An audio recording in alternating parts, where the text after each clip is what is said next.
تو اس بیٹے کے پاس آیا ہے جس کی ماں گوشت کے خشک ٹکڑے کھا کے بھی گزارا کر لیتے. میں تو ایک غریب ماں کا بیٹا ہوں.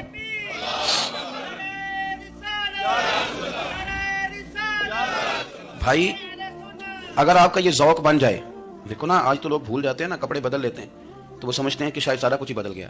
یعنی گاؤں سے آ کر پڑھنے والے بھول ہی گئے ہیں کہ کس کی ماں نے کتنا زیور بیچا تھا. لوگ بھول جاتے ہیں چیزوں کو. اپنے ماضی کو یاد رکھیں, آپ لوگوں کے ساتھ پیار کریں, آپ لوگوں کو موقع دیں, آپ تھوڑی سی اور کوشش کریں اس شخص تک جانے کی جو آپ کو مایوس نظر آ رہا ہے, پریشان نظر آ رہا ہے.